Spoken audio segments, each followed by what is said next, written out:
नमस्कार दोस्तों, आज का खुलासा न्यूज में आपका स्वागत है और आइए डालते हैं एक नजर 15 मार्च की खबरों पर। कैराना लोकसभा सीट पर पहले चरण में चुनाव होने के साथ ही समाजवादी पार्टी ने अपना प्रत्याशी रालोद से सांसद तबस्सुम हसन को ही घोषित कर दिया है।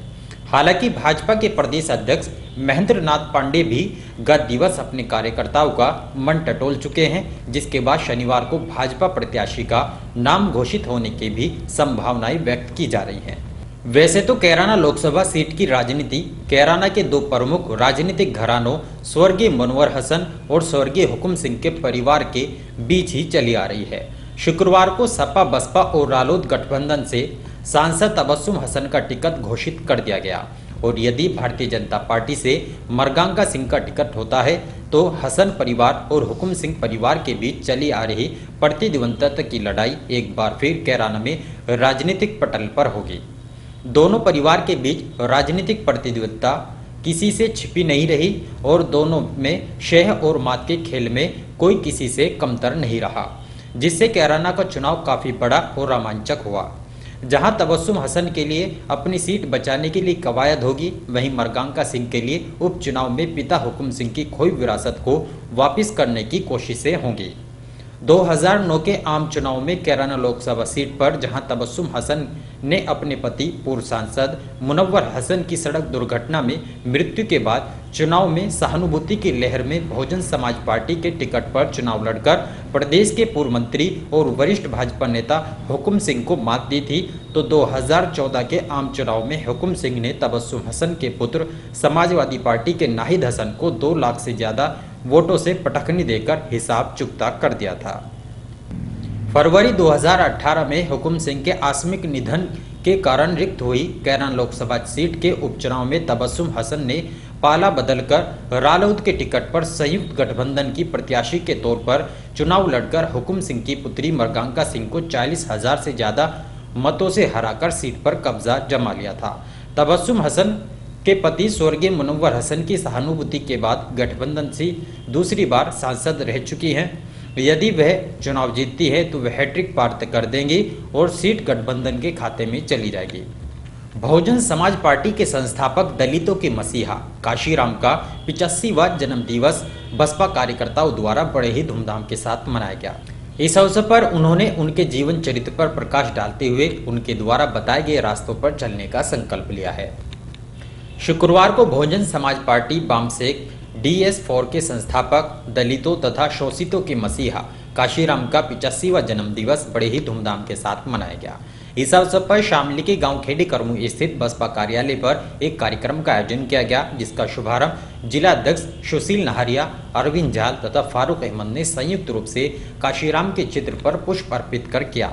इस दौरान उन्होंने कहा कि सभी को समानता का अधिकार केवल बसपा पार्टी ही दिला सकती है। उन्होंने कहा कि आज देश भर में जातिवाद सांप्रदायिकता फैलाकर देश के लोगों को बांटने का काम किया जा रहा है, जिससे देश की नींव कमजोर होती जा रही है। उन्होंने कहा कि सभी कार्यकर्ताओं को एकजुट होकर आगामी 2019 के लोकसभा चुनाव में मतदान करना होगा ताकि लोकतंत्र को बचाया जा सके। नगर पालिका सभागार में हाउस टैक्स तथा वाटर टैक्स की आपत्तियों की सुनवाई की गई, जिसमें करीब 210 नागरिकों ने आपत्ति दर्ज कराते हुए टैक्स कम कराए जाने की मांग की है। नगर पालिका द्वारा किराएदार रखने वाले मकानों पर हाउस व वाटर टैक्स लगाए जाने के बाद नागरिकों की सुविधा के चलते नगर पालिका सभागार में वाटर तथा हाउस टैक्स की आपत्तियों की सुनवाई की गई। शुक्रवार को नगर पालिका सभागार में tax collector Sunil Bansal, Amit Kumar, ward सभासद आशुतोष पवार, मालिनी गर्ग, पूनम विश्वकर्मा, अनिल उपाध्याय, प्रमोद विश्वकर्मा, तौहीद रहमानी, विनोद तोमर के नेतृत्व में आपत्तियों की सुनवाई की गई। इस दौरान नगर पालिका क्षेत्र से करीब 210 नागरिकों ने आपत्ति दर्ज कराते हुए टैक्स कम कराए जाने की मांग की है। ये सुनवाई की जा रही 6 माह पहले जो है ना नगर पालिका ने सर्वे कराया था, जो मकान छूटे हुए थे और जो किराएदारी थी उनका एक सर्वे करा के आकलन किया गया था। लेकिन उसमें अगर किसी व्यक्ति को आपत्ति है कि मेरे यहाँ दर ज़्यादा लिखी गई या गज़ों में उसका कोई अंतर है, तो उसके लिए सुनवाई है। उन लोगों की आपत्ति आई हुई थी, उनकी कल 16 तारीख शाम तक ये सुनवाई का कार्य चल रहा है। तो आज कितनी आपत्ति आई? ये लगभग ऐसी हैं, कम से कम आज 210-220 के लगभग। ठीक। मुख्य चिकित्सा अधीक्षक डॉक्टर संजय भटनागर ने राष्ट्रीय बाल स्वास्थ्य कार्यक्रम की मासिक बैठक का आयोजन किया, जिसमें उन्होंने चिकित्सकों को उचित दिशा निर्देश दिए हैं। शुक्रवार को मुख्य चिकित्सा अधिकारी डॉक्टर संजय भटनागर ने अपने कार्यालय पर राष्ट्रीय बाल स्वास्थ्य कार्यक्रम की मासिक बैठक आयोजित की। बैठक के अंतर्गत अपूर्ण टीमों को पूर्ण करने, टीमों की निगरानी करने, टीमों द्वारा प्रतिदिन कितने बच्चों की देखभाल की गई है, सभी विषयों पर चर्चा की गई। बैठक को संबोधित करते हुए सीएमओ ने कहा कि कार्यक्रम के अंतर्गत किन किन उपकरणों की कमी है उसकी सूची तैयार कर उपलब्ध कराई जाए। इस अवसर पर नोडल अधिकारी डॉक्टर अशोक हांडा, चिकित्सा अधीक्षक कांधला डॉक्टर रमेश चंद्रा, डीपीएम आशुतोष श्रीवास्तव भी मौजूद रहे हैं। शामली के श्री जैन कन्या इंटर कॉलेज में मतदाता जागरूकता अभियान के अंतर्गत हस्ताक्षर अभियान चलाया गया। इस अवसर पर छात्राओं ने महिलाओं को मतदान के प्रति शपथ ग्रहण भी कराई है। शुक्रवार को शामली के श्री जैन कन्या इंटर कॉलेज में मतदाता जागरूकता अभियान के अंतर्गत मतदान, शपथ, हस्ताक्षर अभियान तथा स्लोगन प्रतियोगिता का आयोजन किया गया, जिसमें स्कूल की छात्राओं ने बढ़ चढ़कर हिस्सा लिया। इस दौरान छात्राओं ने बाबा शिव दयास मंदिर में तनु सैनी के संरक्षण में महिला मतदाताओं को जागरूक किया। छात्राओं ने नुक्कड़ नाटिकाओं का आयोजन कर चुनाव के महत्व पर प्रकाश डाला और महिलाओं को मतदान के प्रति जागरूक किया। इस दौरान छात्राओं ने मतदान की शपथ ग्रहण कराई। छात्राओं ने वॉल पेंटिंग के माध्यम से भी मतदाताओं को जागरूक किया है। एक व्यक्ति ने कोतवाली पुलिस को तहरीर देकर पुत्री के ससुरालियों पर अतिरिक्त दहेज की मांग पूरी न होने पर मारपीट कर घर से निकाल दिए जाने का आरोप लगाया है।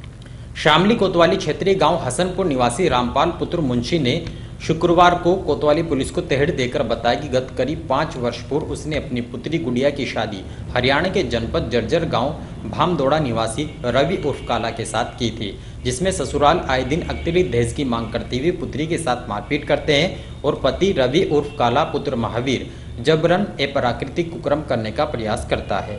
पीड़ित ने आरोप लगाया कि दहेज की मांग पूरी न होने पर ससुरालियों ने गत 11 मार्च को मारपीट कर विवाहिता को घर से निकाल दिया। पीड़ित ने मामले में जांच कराकर कार्रवाई की मांग की है। हिंदुस्तान निर्माण दल के राष्ट्रीय अध्यक्ष डॉक्टर परवीन भाई तोगड़िया ने कैराना क्षेत्रीय गांव जगनपुरा निवासी रेखा गुज्जर को कैराना लोकसभा क्षेत्र से प्रत्याशी घोषित किया है। रेखा गुज्जर का गांव जगनपुरा पहुंचने पर भव्य स्वागत किया गया। हिंदुस्तान निर्माण दल की राष्ट्रीय कार्यकारिणी की एक बैठक दिल्ली में पार्टी कार्यालय बसंत विहार में आयोजित की गई, जिसमें पार्टी के राष्ट्रीय अध्यक्ष डॉक्टर परवीन भाई तोगड़िया द्वारा कैराना लोकसभा में रेखा गुज्जर को लोकसभा प्रत्याशी घोषित करते हुए सिंबल वितरित किया गया। उन्होंने बताया कि पश्चिम उत्तर प्रदेश की सभी सीटों पर पार्टी अपने सभी प्रत्याशियों को उतारेगी। और इन्हीं खबरों के साथ समाचार बुलेटिन यही समाप्त है। दीजिए इजाजत, नमस्कार।